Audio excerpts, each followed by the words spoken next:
everybody, today I'm back, and today, after a slight delay, I'm really sorry, I'm going to be doing a video that I kind of wanted to do for a while now. So this is based on an idea that I had when I was a bookseller, and it's something that we used to get asked all the time, and that was, somebody would come in, they'd have a look around, they'd read a few blurbs, they wouldn't find anything they particularly liked, and they'd ask, I've read this book, can you recommend me something else to go with it that I like? And that was literally 90% of the questions we get asked would be along those lines, about recommending things that kind of go hand in hand with other things nicely.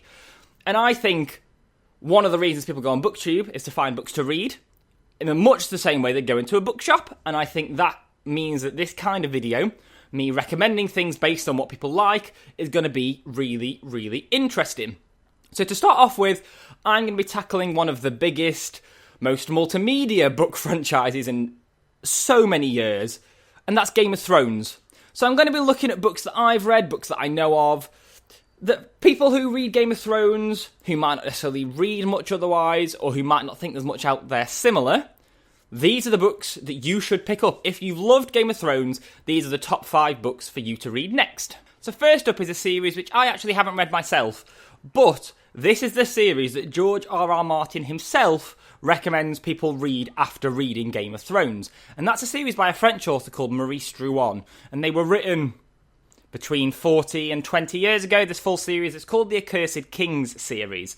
And it's very similar to Game of Thrones, and that it's this big, epic, political, war-filled, intrigue-packed book series, which is almost like one book over the course of 8 entire books. Does that make sense? It's one big story that really, in the same way Game of Thrones is, could just be one big, really huge book. It all links together so close, and it's just following on and on and on. And they're meant to be amazing. A bit more violent than Game of Thrones, but also they don't have any of the fantasy elements. So there's no magic, there's no spirits, there's no White Walkers, there's no dragons. Those things aren't in there. It's a much more realistic kind of historical fiction series rather than a fantasy series. But it's got, if you love the political intrigue, backstabbing bit of Game of Thrones, then the Maurice Druon book's going to be perfect for you. So the next series is also another one of George R.R. Martin's series. Now it's called the Wild Cards series, and it's kind of a bit unusual in that it's not a series as you normally would consider it. It's more a set of stories by different authors, both George R.R. Martin, his co-author, completely other authors, set in this one Wild Cards universe. And it's a little bit more sci-fi than fantasy. It kind of goes down that route in the same way that Game of Thrones is a little bit fantasy. Wild Cards is that bit sci-fi. But again, it's got this big scope. It creates, there's been 30-something collections of short stories and novels and novellas over the past 30, 40 years. There's rumours they might start making a TV show based on the success of Game of Thrones.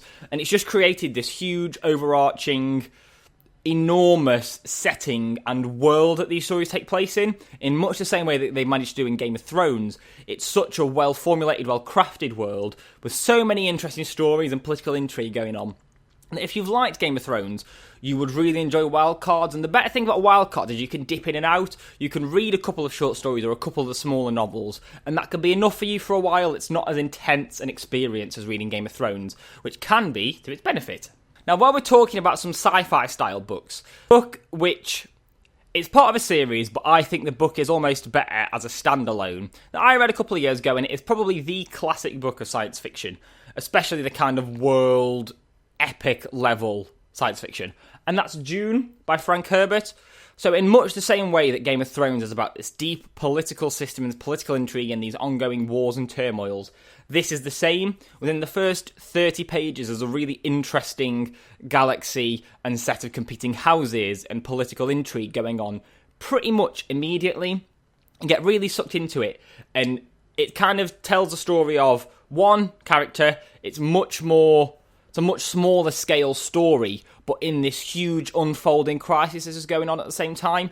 And it's a bit easier to read than Game of Thrones, I think. It's slightly, like I say, smaller in scale, but it's got that same kind of, it's very much similar to the story of, I would say, Jon Snow in Game of Thrones, and that it's that kind of, this one man trying to do the best he can by his family and by the kingdom and by his other loyalties. And it's just a really interesting take on that.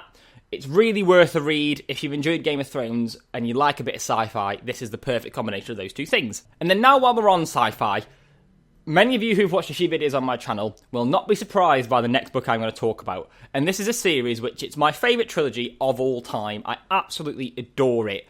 And I cannot praise it highly enough. And that's the Red Rising trilogy by Pierce Brown. So this is about a guy who is born as a Red, which essentially is it's like a class system. The Reds are the kind of slave workers working underneath the Golds, who are the kind of like godlike, almost superhuman ruling class. And the main character gets embroiled in a rebellion, and his task is to infiltrate the Gold strata of society and break it down from the inside. And it's got, as you can already tell, it's got a really interesting social structure, really interesting system. But there's so many, once he gets integrated with the Gold class, so many competing houses and political alliances, and so much political change around, and so you can't trust anyone because you never know who's going to change sides. One moment you'll hate someone, the next minute they'll be one of your favourite people in the book, vice versa. You literally don't know what's going to happen next. And it's got this, it is literally galaxy-wide storyline. It manages, I think, in 3 books to create a bigger world than George R.R. Martin has in the 5 books he's done so far. And that is saying something because they are hefty books and these are much, much more conveniently sized. But honestly, if you enjoy the political intrigue or the action of Game of Thrones and you don't mind some really, really soft sci-fi, it explains everything it needs to in really simple details so you know what things do without having to know how they do them, and that is my kind of sci-fi that I love. But it's just got such well-crafted characters and storylines and so much intrigue going on that if you've enjoyed Game of Thrones, you would be stupid not to read these books. The last book I'm going to recommend that you read if you like Game of Thrones is back to the fantasy style, and that is Brandon Sanderson's Mistborn series. So this is my dad's favourite book series. He literally talks about them. Every time I ring him, he asks me whether I've finished the series yet. And the answer is no, because I don't want to finish the series. I want there to always be a Mistborn book for me to come back to. So I've read the first 2, and what they do, in the same way that George R.R. Martin has, is create a really accessible fantasy world. It's not really complicated with really difficult systems of magic and completely alien societal structure. I mean, it all is just slightly different to what real society is like. Enough to make an interesting fantasy setting, but not enough to make it feel really alien and distant, in much the same way that with Game of Thrones you can relate to a lot of what the characters are going through and a lot of the emotions and feelings and plot lines in it. And that's very much carried over into this. It's got a really, really interesting system of magic, but it's almost a scientific form of magic rather than a fantastical one, which is really clever as well. It works, it's just really well crafted. It's one of the most intelligent magic systems I've ever seen. These are really dense, they've got a really well-created world and cast of characters, and there's so much that's hinted at in these first couple of books that I don't even think you can explore yet. It's going to have to carry on wider because there's so much more to go at. And if you like Game of Thrones and the intricacy of it and the constant huge amounts of information but in a really accessible way, this is the next series for you to read. They're so good. He's still writing them at the minute, but he is writing them much quicker than George R.R. Martin is writing his, and I think if you like Game of Thrones and that kind of fantasy element, you will adore this. So there we have it. That's my top 5 book series recommendations for if you've loved Game of Thrones. There is a ton of really good stuff out there, and I know, especially with the lull between seasons and the wait for book 6, which I don't think is ever going to come out, it's always good to have something else to fill that gap in with, and you could do a lot worse than any of the books I've talked about today. As always, if you have enjoyed, please leave a like and subscribe. It's super appreciated. Comment down below if you read any of these books. If there's any other things you think are perfect for Game of Thrones fans.